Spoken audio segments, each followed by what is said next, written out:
Steven Seagal découvre le karaté à l'âge de 7 ans. Il s'établit par la suite à Los Angeles, où il poursuit un entraînement intensif jusqu'à 17 ans, puis s'installe à Tokyo. Ses aptitudes naturelles et sa détermination lui valent une qualification de ceinture noire dans plusieurs arts martiaux japonais, karaté, kendo, aikido. Il devient également expert en arts martiaux chinois, notamment en tai-chi et en kung-fu, et s'initie à l'histoire de la guerre et à ses multiples techniques, anciennes et modernes. Après ce long apprentissage, il assure la protection de personnalités de premier plan. Il fonde également son propre dojo à Tokyo et débute dans le cinéma en formant aux arts martiaux de nombreux comédiens comme James Mason et Sean Connery.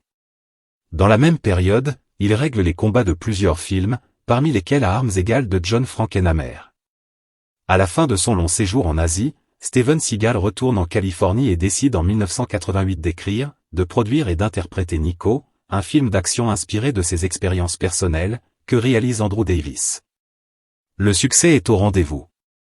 Suivent d'autres longs métrages du même acabit, Échec et mort, 1990, Désigné pour mourir, Idée, et Justice sauvage, 1991, dans lesquels il se retrouve tour à tour aux prises avec la mafia italienne, une bande de dealers jamaïcains et un dangereux criminel à la gâchette facile, William Forsythe. En 1992, Steven Seagal retrouve Andrew Davis qui le dirige dans Piège en haute mer, un film d'action qui reprend les recettes de Piège de cristal en les transposant à bord d'un navire militaire. Avec ce film, l'acteur, remarqué pour son jeu monolithique, est propulsé au rang de star du film d'action à l'instar de Sylvester Stallone, Arnold Schwarzenegger et autres Jean-Claude Van Damme. En 1995, il reprend son rôle de cuistot justicier dans une suite intitulée Piège à grande vitesse, dont l'action se déroule dans un train. Entre-temps, Steven Seagal s'essaie à la réalisation et se met en scène en héros à la fibre écologique dans Terrain miné, 1994.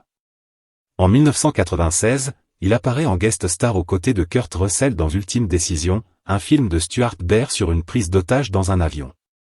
Il enchaîne avec un polar musclé, L'ombre blanche, dans lequel il a pour coéquipier Keanu Ivory-Wayans, mais ce long métrage annonce déjà le déclin du spécialiste des arts martiaux.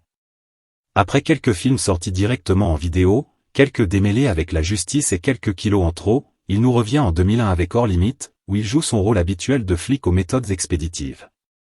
Épaulé de DMX dans ce film, il donne à nouveau la réplique à un rappeur, Ja Rule, dans Mission Alcatraz, 2003, de Don Michael Paul. Cette fois-ci, Steven Seagal incarne un agent du FBI chargé d'affronter un commando qui a pris d'assaut la célèbre prison. L'échec du film au box-office l'éloigne du cinéma. Il enchaîne les tournages de films musclés destinés au marché de la vidéo comme Killing Point, 2008, Le Prix du sang, 2009, ou encore le film fantastique Against the Dark, Idée. En dehors de ses rôles de dur à cuire, Seagal joue aussi dans des comédies, comme News Movie produit par David Zucker et Machette en 2010 de Robert Rodriguez et Ethan Manicki, mêlant action et comédie. Ce film dans lequel il incarne pour la toute première fois un méchant, marque son retour au cinéma après 8 ans d'absence. Abonnez-vous à la chaîne pour ne rater aucune vidéo.